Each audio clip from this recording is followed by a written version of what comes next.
the way that Hannibal, I think, was finally defeated, kind of, sort of. You just cut off all the food and the water, and after a while, you're stuck. So Bob Johnson also had a lot of other things he wanted to do. So you go to Bob Johnson, and the way I relate it to a lot of the, since we're so caught up in street culture, is if you can have 15 blocks that you're hustling on selling drugs, and I can have 4, but if my product is 20 times better than yours, you're going to lose half your clientele to me. So now you can either A, go to war with me, but understanding that the people that run this society knew that it was prophesied that religion, that the new music, religion, hold on, let me try to say it right. Music would be the new religion. Religion would be music. They also understood the prophecy that there'll be a black man that will rise to this land and to the West. So you deal with the whole Barack Obama thing, you get him squared away 10 years ago. Just groom this young dude from Illinois, you get him straight. But then the problem is the music, because you have to tap into the people. But where hip hop music comes from, the essence of it, they scare the hell out of you. So now how do you go to them? You have to go through someone like a Black Entertainment Television. But the problem is you now have to eat, if you straight go to war with them and put a white person in this company, it's obvious, clear as day to black people what's going on. So you're not going to win that. So the best thing to do is try to buy Bob Johnson out. Or you could slander his name in the media, but the problem then, you'll lose the same black audience who you're trying to capture, their children. Because once you slander Bob Johnson, black people say, oh, we'll turn away. So you give Bob Johnson a lot of money. Then you just remind Bob Johnson when he started getting ballsy, say, remember a man named Bill Cosby, Bob. You too have a son. Bill Cosby wanted to buy NBC. Bill Cosby was running his mouth too much when they told him no. Suddenly his son Enos ends up dead on the side of the road, reportedly in something rendezvous with some white girl. But Bill Cosby never talked about NBC again. As a matter of fact, the only time he opens his mouth now is he got something negative to say about black people. So if you're a Bob Johnson and you're being reminded of this, and you have a teenage son, what are you going to do? You're going to take that $1 billion and shut your mouth. And the reason why it's a setup, because they gave him a basketball team, and I wrote about it in my book. That team failed. I wrote about it before the team he even sold the team. That team failed when an old white dude had the team, so it wasn't going to last under Bob Johnson. He tried to open up an airline, tried to start a hotel chain. They shut it down. So he takes his $1 billion and just shuts up. So that's why, coming from that empathetic perspective, is why I kind of contradict myself, because, okay, it's easy for me to say you shouldn't have sold them. Then I say, well, what should Bob Johnson have done? I know what it's like to walk away from a lot of money and come into the black community and be broke, and people look at you like, so what? So Bob Johnson says no, they shut him down, and then what does he go? What does he do? And that company allowed a lot of people such as myself to even be in the position I'm in. That's also the other science behind it. Now, all you can do is open that door, and what people do with it is what they do with it. And that's why I'm contradicting you on Bob Johnson, because on one hand, it's easy to say he sold out, yada, yada, yada. But on the other hand, because I'm privy to more information than the average person is that looks at the station, I have to take it off for what it is. Now, Bob Johnson's now ex-wife has since spoken out about BET. She, in her words, describes it as an embarrassment. She says that she encourages her children not to watch it. Is she being a hypocrite? No, because I didn't watch BET when I worked there. I never watched my show. I never watched BET. So I don't think it's being a hypocrite. I mean, given that I'm sure that she had to have something to do with the content. Well, you know what? I had something to do with the creation of Spring Bling, which they turned to all tits and ass, and I would never tell anybody to watch it. Because once it's out of your hands sometimes in the entertainment industry, most times, 95% of the time, once it's taken out of your hands, it's gone. It's no longer your vision. So once that was taken from them, it wasn't their vision anymore. And I think what she's saying is correct, because I think that's what solves a lot of problems. I also speak about messages in the programming. I used to send my homeboy shout-outs all the time to Rap City. So a lot of people look at a lot of this stuff like it's conspiracy theory. I used to do it. I've sent subliminal messages under programs I've done. I put symbols to send my friends shout-outs in the shows. But I did it for fun. Me and the editor would laugh at it. So what I tell everybody is, like, imagine if someone has ill means and they're doing all of this.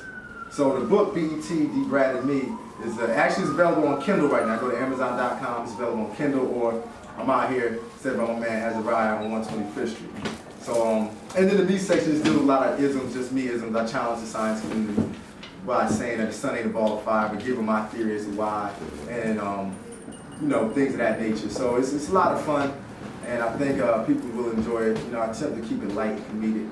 because we had enough of everybody getting so upset. And I speak on Chappelle's show, like I said, sexual harassment that I went through with the president. So a lot of people that think those rituals aren't true, I could tell you that it is true. I can tell you that a lot of the ritual aspect is true, the sexual harassment aspect is true, the homosexual aspect that a lot of people speak about is true.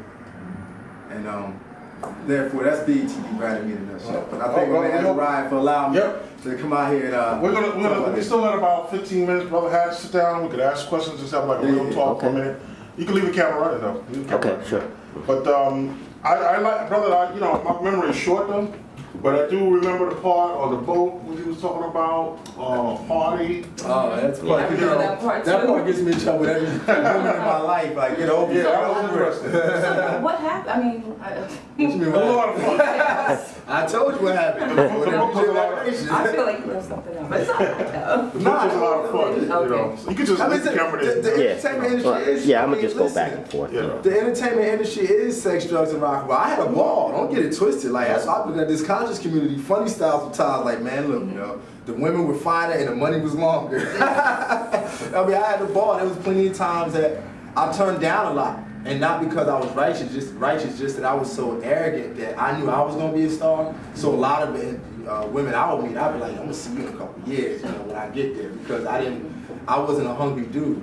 I mean, I had women in my life, so you know, even though I was a little scrawny, ugly little kid, women always was my friends, so I was never angry. I didn't have something to prove, and I think that's what used to get me through the industry with a lot of the women was because, so I would have actresses and all of that, and models, and so I mean, I've dealt with models that was in Paris, I've dealt with actresses, the whole nine, but it's just that that's what it is. Like, it is like, if whatever your weakness is, that industry will expose it.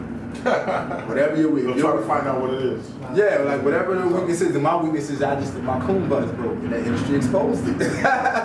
But the industry exposed all his buttons broke. Sometimes you gotta be a spook who's up by the door.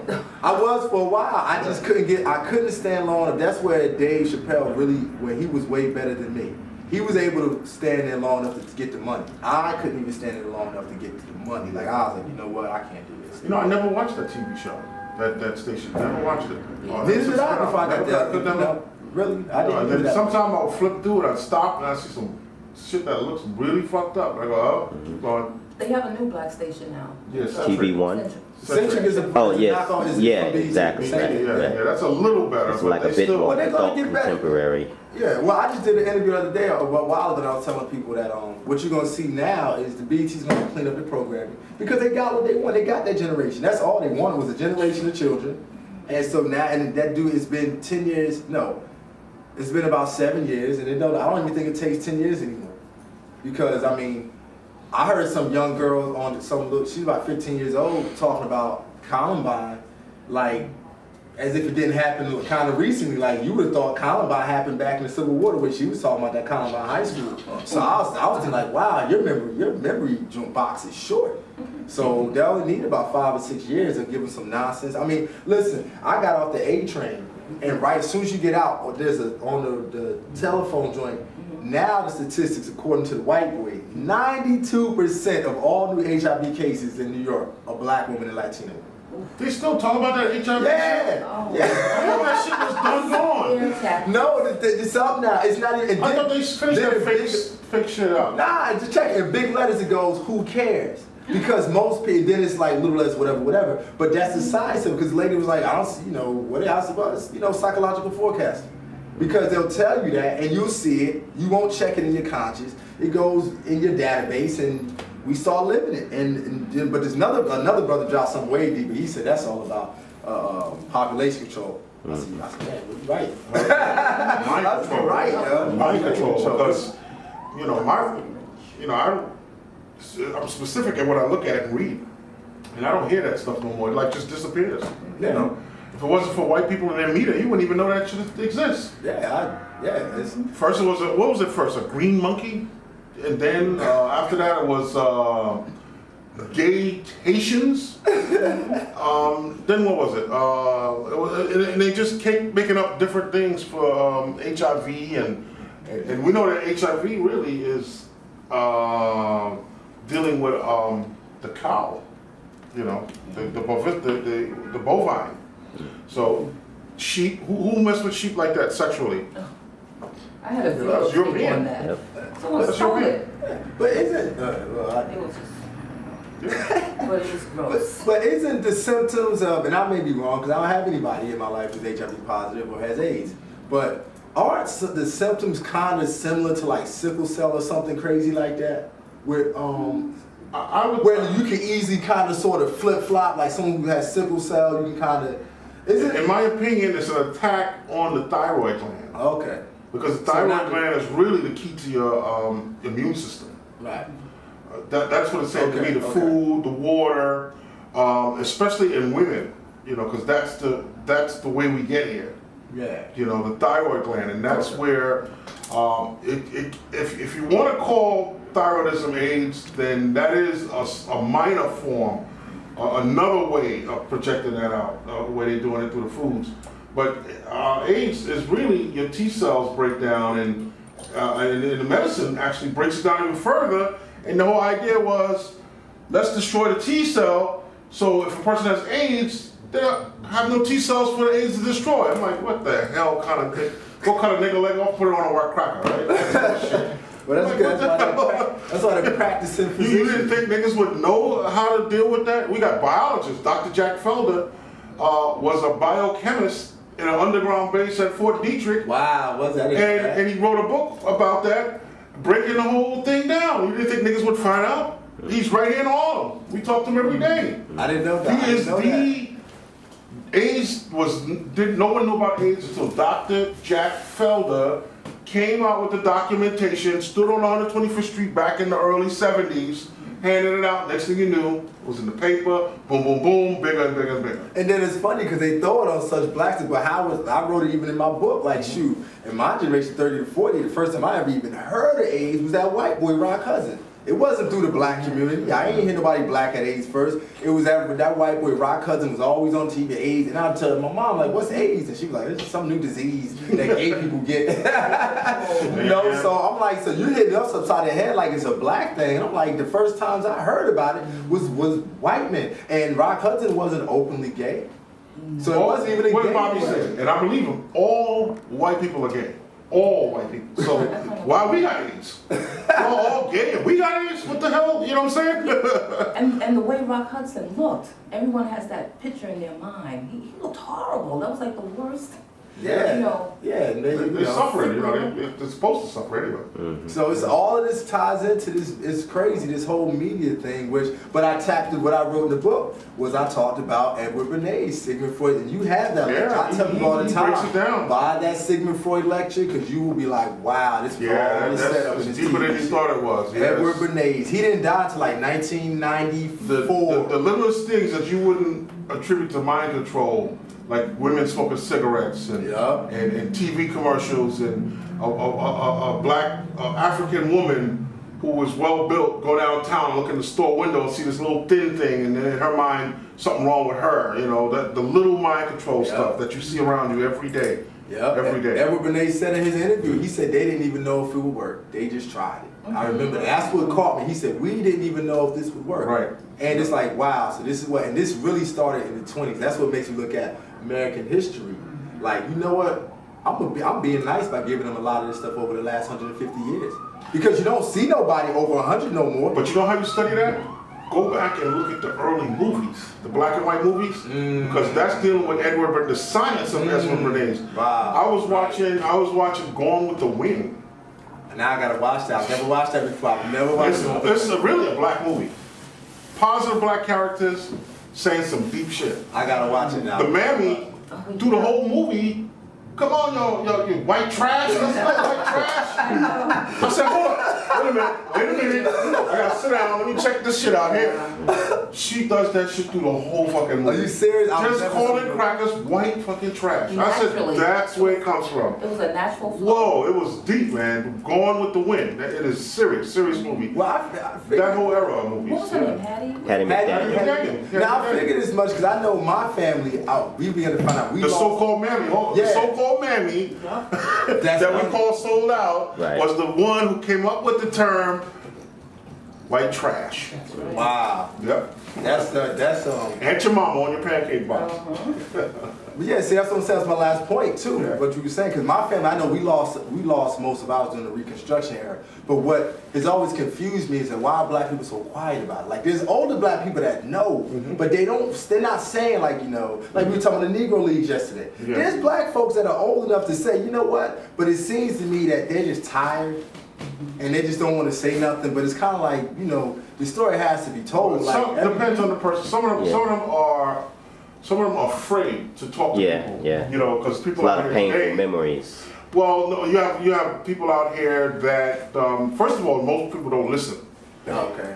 And that kind of information is not for everybody. Me and you, we'll sit down and listen to them. Right. But the average person don't give a damn. Negro who? Negro, and he told you the story. Yeah. I sat down with them in an interview. All of them, the Cubans, they had the Mexicans, the blacks, everybody was in this league. And they would travel to Cuba. And they sat down and broke it down for me. And they said the whole thing was about getting those stores and those vendors and those carts from Negro areas to white areas. That's the whole science was about. It had nothing to do with a nigga in baseball. If they could keep a nigga out of baseball today, they would do it. As long as they could have all the money. That's what it was all about.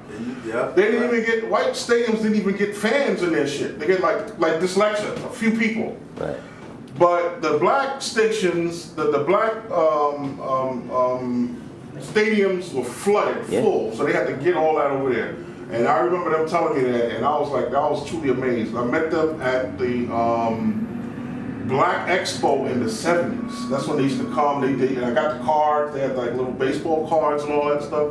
You know what's so right about the listener, sadly, the listener part? Because when I met that Negro League pitcher, Sandy, there originally was 6 of us around him, but by the time he got having the conversation, I was the only one, because all the other dudes just kind of like, after a while, like drifted off. And, Right. And then even my grandmother, when I took our last name, Farrell, she was kind of like, oh, so y'all finally, and then I saw, it's like, so, because my grandmother knew a lot of stuff, but when my younger brother was saying, because he went to do some investigative research, he was like, yeah, they just, it's funny, you said it. She said that she don't talk because nobody listen to her. Right, Like, right. I don't really want to hear it. It's not everybody. And I'm like, wow, you know what? Not everybody, right. not everybody wants wisdom. Older people, because there's knowledge, but then there's wisdom. Usually, normally, a person up in age, an elder, would give you wisdom. Something that you can take and actually use. Right. Knowledge is something that you just know, but you don't know how to use it. You know what to do with it. Usually, you would go to an elder, and they would give you the knowledge of it and how to use it. And then once you activate it, that was wisdom. And that's why they had the white hair or the silver hair. That's why you always had elders in the village. There was always elders to direct the people in what to do. If you watch some of the African movies today, they will say, okay, he did a crime, we got to take him to the E-way. Not the police.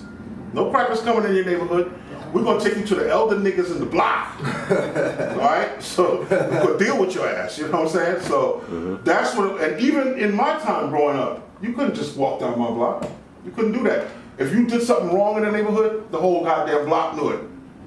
All the way up to the park. Yeah, he did this. And then you come around, when you start coming home and shit, try to tip home, everybody looking at you. They had a movie like that too with Lawrence Fishburne. It was called Always Outnumbered. Yeah. Where it was this guy that was they lived in this area, and this guy, he was like a big drug addict, and he had murdered somebody, and his daughter witnessed it. So they got together, a bunch of black men, and they was trying to figure out how they're gonna deal with this. So one of them said, well, maybe we should call the cops. It's like, no, we can't turn them over to the cops. If we do that, we might as well just kill him. Yeah. So they basically had to go to the guy, threaten him, tell him, you got to leave the neighborhood or we're going to kill you. Leave it by sundown. And they gave him by sundown, and his ass had to go. But see, those movies give you some leeway. In the back of when I was growing up, you got fucked up on the spot. You get your ass up out of here now. That's how it went. I'm telling you what I know.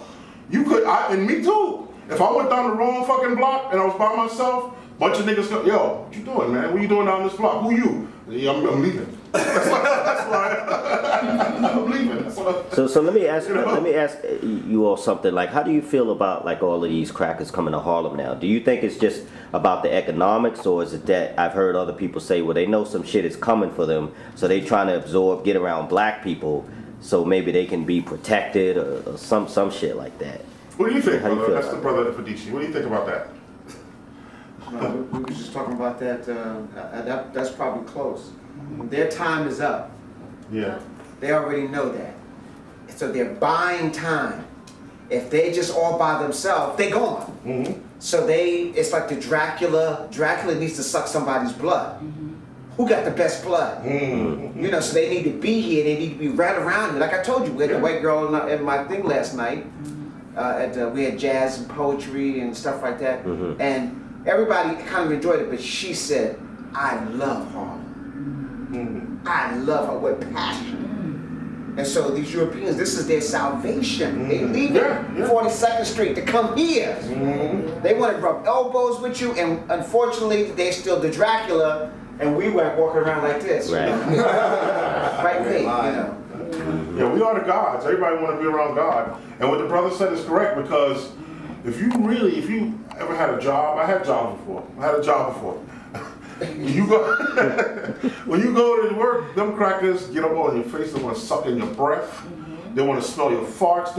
It's the craziest shit, man. I'm telling you. They want to know what you're eating. We went to the fish restaurant down the block. Yes. Too ugly. In Middle Harlem, crackers sitting down there eating fish, and they just like this. Disgusting. I'm like, oh shit.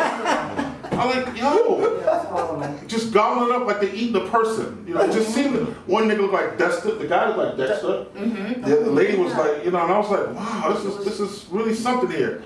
So psychic vampirism. There's you know, they're vampires. I had 8 people from Connecticut come down. I take people on tours to the Metropolitan, the Egyptian Wing, and white people were taking more pictures of me than they were the artifacts on the wall. Yeah. Wow. So they just can't, you know, like, where you from? You know, Yeah.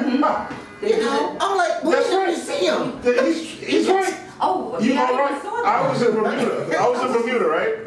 And I had on my long white stuff with all the chains, and I'm walking. These crackers come running up to us. About 5 of them. Oh, yeah. Oh, But shit. what the heck? Where y'all from? Yeah. Where y'all from? Yeah. I said Harlem. They said, I said Harlem. They said, They took okay. We're sorry. Don't kill us. I mean, they took pictures with us and everything. But They were like, you speak English? What do you speak? You know. you know what's interesting? What's funny with tying all that in is that when I was first in the entertainment industry, and I always tell black people, if I ever wanted to turn my back on Black America, I wouldn't be sitting here. You would be like, oh, that's that black dude on TV, because they love, and that circle, they love, them crackers love me. They come here. And I mean, they would shun other black people and be like, no, you come in. And I'm talking like the executive. And then I never understood it until I was talking to we were just talking, and we were talking about the whole blackness of it all. Because I always said that's what I think helped Dave, was that I was there. All you need is one other person. And I know, like, every position I had, I should have never had. I shouldn't have been able to walk into MTV, get an intern. I should have been here, I should have been there. It was black people that would give me shots. But I would go somewhere and audition for white people, they'd always love them. I remember once I auditioned for a show, and Chris Rock's little brother Tony was coming out, and the producers were like, no, you know, we're gonna use Tony Rock instead. And that white boy Colin Quinn was like, no, but we're gonna get this brother right in another part. So I went through a lot of that, and that's funny. It is vampirism. Yeah. Like, even when I worked at the Met, they were the same way. need us Yeah. to survive. They Yeah. need us to survive. And this whole thing of coming to Harlem, just a survival thing. But now what do Yeah, you do? yeah. Now here's the thing. It's a survival Yeah. thing for them. Yeah. What do you do? Now here's the thing I want to ask both of y'all. Now what do you do to protect yourself from having your lifeline sucked? Because I mean, I can't really. When you do this, you surround your circle Yeah. has to be like-minded and like energy, because you got to have your own back. They don't got your back. They coming to get your blood. Yeah. See, individually they cool. You might find some cool, They the same. but collectively they still vampires. Yeah. And collectively, they gonna suck your blood. Even the good ones is just gonna be quiet, you know, because Yeah. they gonna get their blood sucked. Because when vampires can't find nobody else, they suck each other. Right. That's right. that's Right. That's That's very interesting. Yeah. But some other stuff I found Yeah. out though, dealing with white people most of my life, especially in Long Island, I used to work out there, I used to run a warehouse out there. And I went there because whatever I'm doing, if I agree to it, I'm going to do the best I can at it, if I agree to it. So I went there, I was the baddest nigga out there, do whatever I had to do. Them crackers, and after a while you get to know them and start buddying up, and you know they're never gonna be your friend, but after a while they were like, wow, that's how black people, that's your representation, your stature. They were like, we didn't know black people act like that. We thought y'all had like $100 sneakers and no money in your pocket and stuff like that. And they would give me information on what to do about money and all kind of things I was able to obtain from them based on the way I carried myself. And they started treating other niggas that came in there like they would treat me, just because I did that. Yeah. Now, dealing with the crackers in Harlem and all like that, they understand the history. They know more about history, where they were supposed to be living there, and we were downtown and all, and they trying to get, that's the next move. While they're moving you up here, they're gonna lower the ranks down there and get your ass down there. Because even all the jobs, like Wall Street and all of that's moving up to further up, Purchase, New York, and all of that. Because I worked at Nokia and she worked at one of them banks, and all that's moving from downtown. So they want you down there, back to where your ancestors are actually. What's the science behind that? Why? Why do you want to put you back to your strength base? Is it put They don't know that. They don't know that. They just know, all they know is they're trying to survive. Just like Bobby said, just like the brother said. They don't know this. We know the science. They got to come to us for that. And that's why I wear my stuff, because they be afraid to approach us too. Like to ask us something. Back up, motherfucker. Rip open your, like Superman. And they will back up. They get afraid of you. They get afraid of you. And all you got to do is just get a fucking ink pen. Put a piece of tape a feather to it, and if a cracker ball, they go, that motherfucker gonna be out. I'm telling you. Well, let me tell you. Just wave that little thing. Well, I got the statues on my table, so they look at the statues and they just think it's got something to do with voodoo or something. I was working on Wall Street, and they moved, maybe it was about 20 people in my department. They only moved 4 of us. I was the only black that, went over to Purchase, Westchester County. And when I walked in there, oh my God, forget it. I felt like I was walking like the Red Sea. Everybody just parted, and I felt special. I mean, I feel special all the time anyway, but I just felt so special. And then I put like my organs all over my desk, and everyone used to come over. It was like a museum. It was like, oh my God, what's that? And then I remember one of the cleaning guys came over, and he came upstairs to meet me. He's, because I guess they get off like in the wee hours, but he waited until the next morning when I got into work just to see who I was, and he was asking me all kind of questions about the different rocks and the organs and everything that I had on my desk, and he was like, I didn't know if I should clean your area, I was scared to touch anything. It was like that. No, I'm just thinking because it's interesting that they have to really think that we must be super beings, because I'm just thinking about like on instances when you hear of like people being shot and murdered by the cops, brother could be lying on the ground dead and they still slap cuffs on him. I'm like, what are you afraid of? The man is dead. You know what I'm saying? It's like when Larry Davis was brought in to his mother's funeral, the man couldn't even walk. He was in a wheelchair because they beat him up so bad in prison. They had him shackled to his wheelchair. Well, I'm like, your brother ain't gonna get up and run. but they have so much fear. Maybe not. I guess maybe they thought he was Superman because he shot the 8 cops and he got the hell out of there. But they got to be like terrified. Well, that's interesting. We didn't get a chance to talk about it. I was going to get into corpse magic, and it's a real science. The Moors taught, or when a person died on a long trek, on a caravan in the desert or whatever, they didn't have to carry the body. They knew the magic to actually make the corpse walk. They understand your history. They don't, because they took your shit and hid it. Is that where those zombie movies come from? That whole concept? Well, the concept of zombies in general, not the movies. The movies incorporate other things as far as physical reality and people. But the science of awakening a corpse, that's where you get the mummy. When you see the mummies come back, dealing with energies, they were able to, and that all comes out of Egypt. And then Egypt got a lot of that from the Typhonians.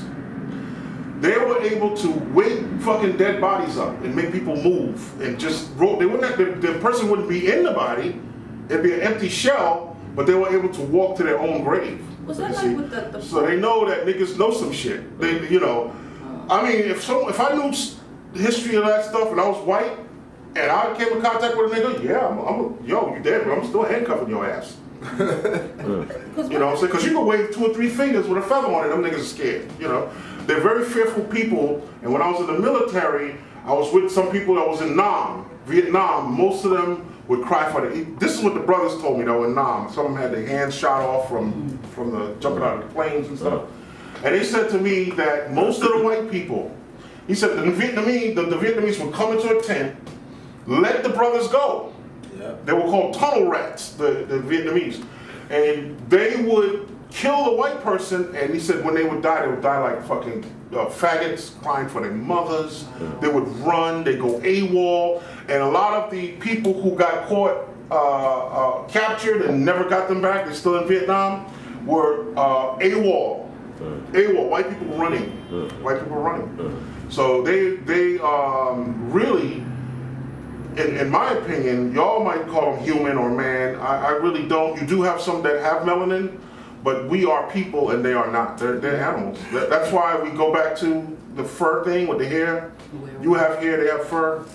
You know, and I mean, not to say that they're, you know, we shouldn't treat them like a living thing, but, you know, they're not where you should be. You are God, man. You're God. Come on. Melanin, black. You surround the planet. You surround the universe. Your skin.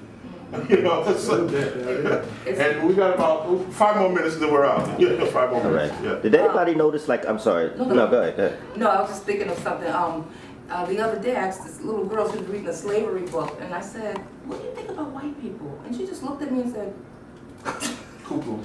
she just went with such seriousness. Yeah, it's true. It's true. So we got to actually prepare for warfare, honestly. Mentally, got to prepare your mind for what you're going to see, because the front line are the masses. You're going to see devastating stuff, shot in the bag, this, that, and the other. That's your front line. That's just your warning saying, look, prepare yourself for whatever. You know, so that's why we do the silver and gold, that's why we do the knowledge and all of that. And I do this from my heart. I mean, clearly it's not based on the money, you see. I do this because I know it's part of my destiny from a past life I fucked up as a slave catcher, beating niggas and whipping them for the white man. I gotta fix that shit now. I know that. I know for a fact that's what I did. And I know that's why I'm here, to fix that. So we all have those things that we need to find out. Why am I living in this physical reality? What happened? Is this why I came here? And the way you know that is to tap into yourself and find out what is your greatest sexual fantasy. That's why you're here. Okay.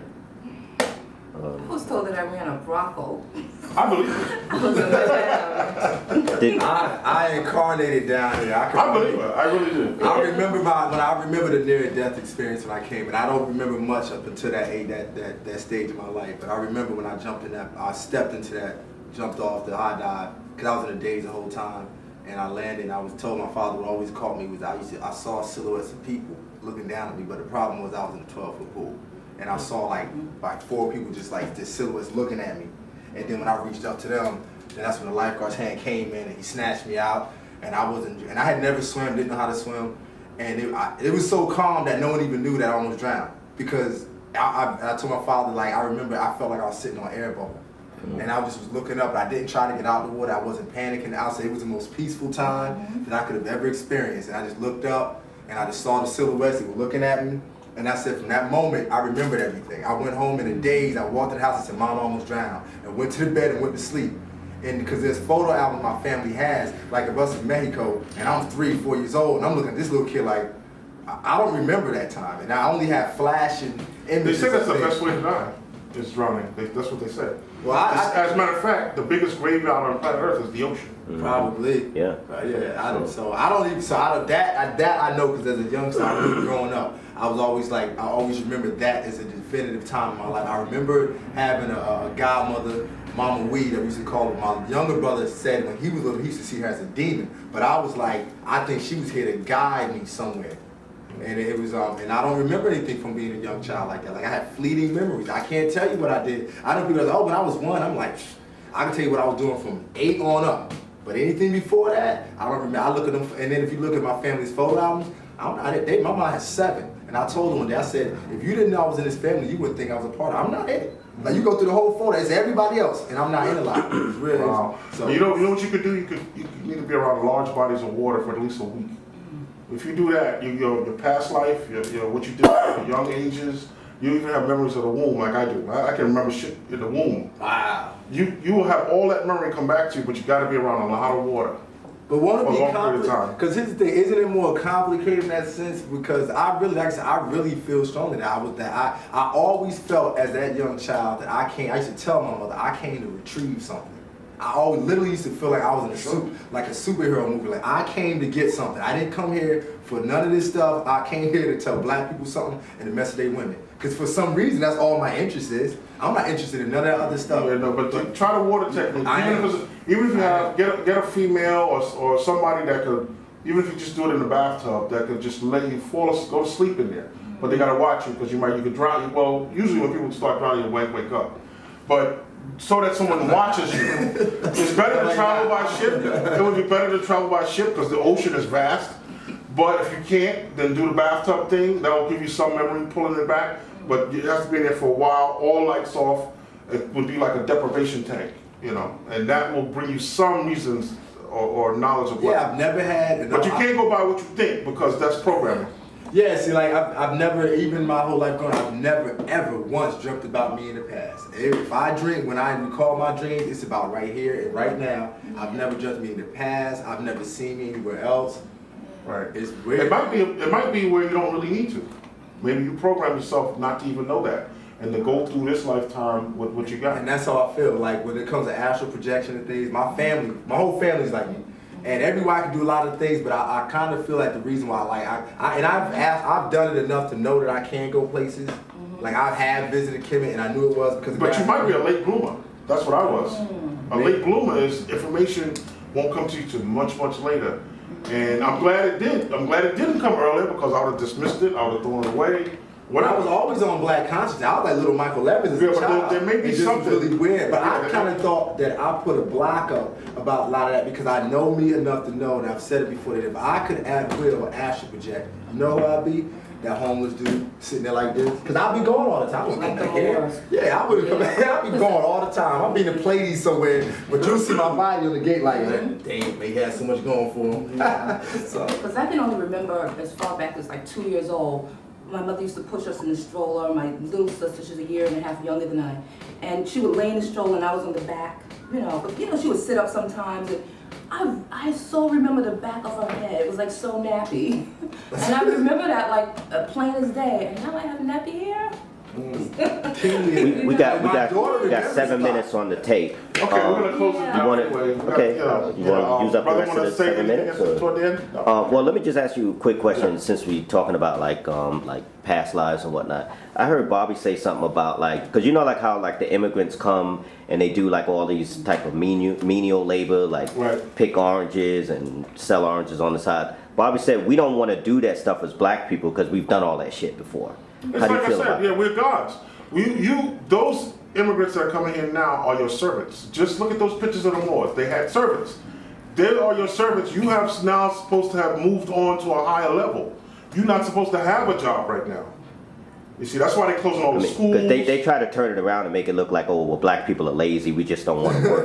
But Well, we've done all that menial shit. What I'm before. saying is, all right, for a minute, let's just leave out the color for a minute because you can't really lump yourself with some niggas. I'm saying you be fucked up. I know some niggas worse than crackers. Yeah. I'd rather be around intelligent white people talking knowledge than a room full of dumb niggas. You're talking bullshit. You know that? I don't give a fuck what. You know what I'm saying? Hell, I need peace. Like-minded. Yeah. But what was the question? No, about the fact that we've done all those type of menial jobs. Yeah, that, no, you were supposed to be. the new immigrants like the Mexicans and whatnot. When they started putting the Moors going to jail and all that in the newspaper, and Bush put up a cross talking about crusade. That's all that. That's you with Obama, with the Pope wearing the Moorish thing. You supposed to be back where you once were. You once was a slave. So that means you got to know what a king is again. You got to go. It's a balance. You're supposed to be that, and that's why all these immigrants are coming here. They're only here to serve you. Don't be mad at them. They ain't checking. They're not getting paid a lot of money. You don't even, in your consciousness, want them jobs. Right. That's what makes it, that way. Right. That you don't even, mere fact that you don't want it, you already stepped into your godhood. You just don't know what the fuck to do. Just the mere fact that you don't want that job. So it's just a mere, you have to. That's why we do what we do. Teach. The brother got to look at the size of that book he wrote. You see, that's a legacy that will be left behind, and brother, that's going to add years to your life. When you do, like when you write stuff like this, you add whatever you did in your life growing up, you lost years or gained them. But when you do something like that, a monumental work like that, or work like that, as little as you may think it may be, you add years to your life, whether it be this life or the next. You get a plus sign there, a positive sign. You see, so yes, we can be mystical sometime and metaphysical, but there's certain principles that are locked in. Okay? Physical reality has to have a balance. Nothing in physical reality can exist without it, if it's physical. Sounds like chess. Okay? Yes. Alrighty. All right. Maybe we'll continue this down.